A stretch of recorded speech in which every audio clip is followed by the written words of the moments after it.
So there's something that stood out for me today that I would like to share. It was about the man David.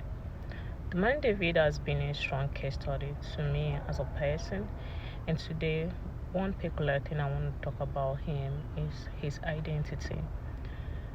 In various places in the Bible, we saw how he was treated as nobody because they didn't know who he was. He was a king, a potential warrior, but they've not seen it. And human tendency would tend to judge with physical appearance. We saw when Samuel went to their house, and the father brought out all the men in the house, so excluding David because he thought David was not man enough. Well, fortunately for them, it was David that was chosen. Even so, even Samuel, when he saw other men, he would always be like, "Oh, this one looked like it." But God mentioned something, said, "I do not see how men see.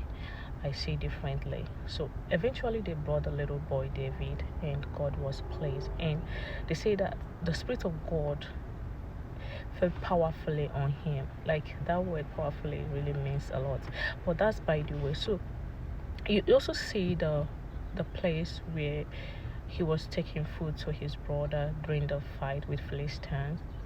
So when he went there, we saw how the brother was very furious. The Bible said that he was very angry with David, and he mentioned something that, "Why are you here? Why did you leave the sheep in the field?" So for him, his understanding about David was that David was just a little shepherd and nothing else, and that's where he belonged. So I believe many of us in this life have held people position us or see people position us where they think we belong. But the truth is that where they think you belong is not actually where you belong. It's left for you to actually know where you belong. So when he told David to go back to the field, David said, "Oh, shouldn't I even talk?" And then he minded his business. That did not discourage him from achieving what he wanted to achieve. So what the Bible says that he turned to another person and started asking the same question he was asking.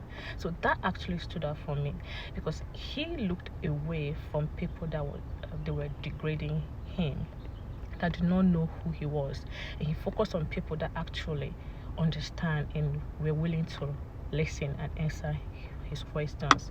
So eventually, when David was taken to the King Saul, we saw how he described himself. That actually means a lot for me. In my book Dominate, I talked about it. His identity is like first level of discovery, knowing who you are, not what people think you are. People can always assume, but if you keep listening to people, my dear, you will not go halfway to where you're supposed to be. So when David went to King Saul, we saw how he described himself. He told Saul that even though I've not done this before, I'm not a trained warrior, I have been in the field, and while in the field, I have been trained.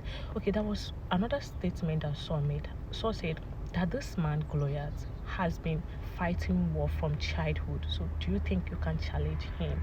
So literally, like what it means. And then David said, "Yeah, I know I've not been training in the war zone, but where I am in my field, I've been trained. God has been training me in the field where I took care of the sheep. I fought there." Like for him, like what stood out for me, my message there is that even though he was not able to have the opportunity to be trained as a warrior in a battlefield, he utilized the one he had within him.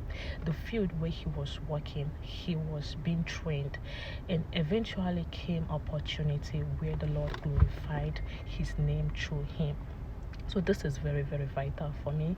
And I also want to encourage you, in which area of any area of your life that people like kind of look down on you, make you doubt who you are, or not even people, maybe circumstances around you making you to doubt who you are.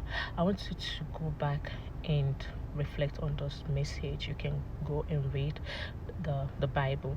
And understand this message, maybe that will revive you and help you to understand who you are.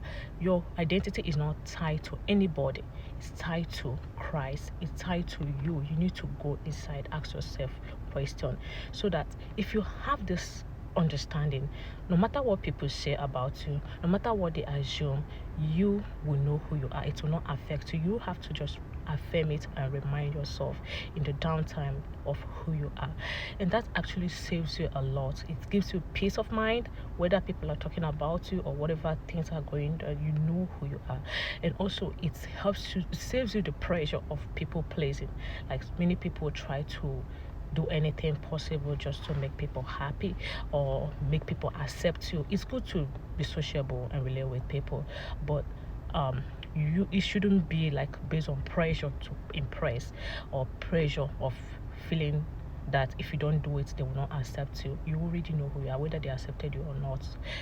You are who you are. Thank you, and I hope you find this relevant. Stay cool out there, and you can stay tuned for more message like this. Bye bye.